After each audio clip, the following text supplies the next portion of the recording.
Democrat Ray Lopez wins big in San Antonio's HD 125 runoff election. The two leading candidates for Alamo City's next mayor debate over debates. And Sheriff Javier Salazar says the Bexar County Jail is ready for a follow-up inspection. This is your Express Briefing podcast for Wednesday, March 13th. Subscribe to this and other free content at expressnews.com/podcasts. And get each day's top news and sports headlines delivered to your inbox at expressnews.com/newsletters.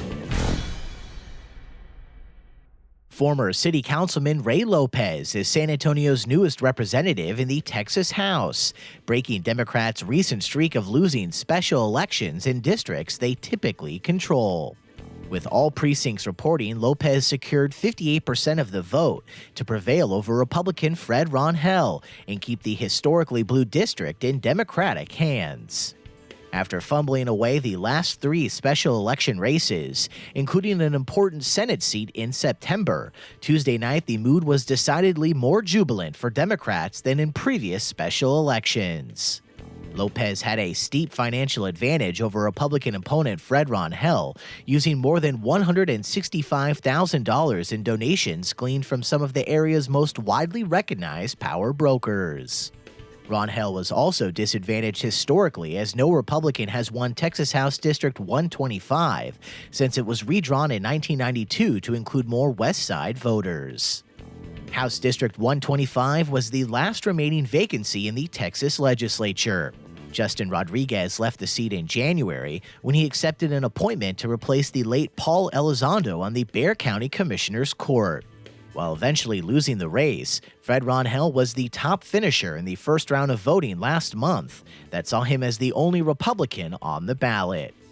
Like most off-cycle elections, the runoff was determined by low turnout of about 9% of registered voters, with slightly over 9,100 votes cast in the race, though election officials do note that those numbers are impressive for an off-cycle contest. Republicans now outnumber Democrats 83-67 in the Texas House, and the GOP also enjoys a supermajority in the Senate along with the governorship. The legislature is now at full staffing as lawmakers mull big-ticket items, including property tax reform and school finance.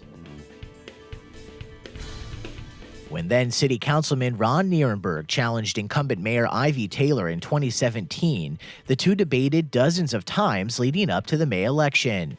But now, much to the dismay of Councilman Greg Brockhouse, who's Mayor Ron Nierenberg's most prominent challenger, that won't be the case this time around.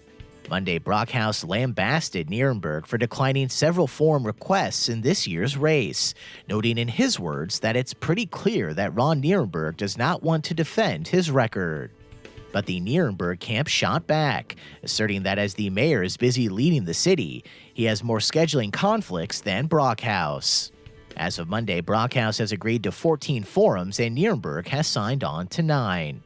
Councilman Brockhouse claims the mayor has turned down at least 5 debates he attended as a challenger in 2017, and some of those events organizers say they weren't expecting the mayor's denials, including the nonprofit council, which says Mayor Nierenberg is the first incumbent and first credible candidate to miss their debates since they started running them 8 years ago.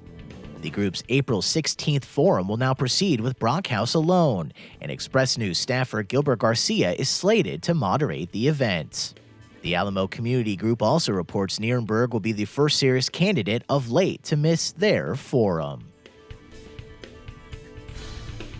And Bexar County Sheriff Javier Salazar says he is ready for officials to perform a surprise follow-up inspection of the Bexar County Jail. The facility was recently found out of compliance with state standards and has been besieged with problems involving mishandled transfers and accidental releases. In response to a failed inspection conducted mid-last month by the Texas Commission on Jail Standards, the Sheriff's Office submitted an action plan 5 days into a 30-day deadline period. The commission will now make an unannounced visit to ensure the jail addressed all of the state's concerns, from broken toilets and civilians doing work reserved for licensed jailers to inadequate supervision and observation of at-risk inmates.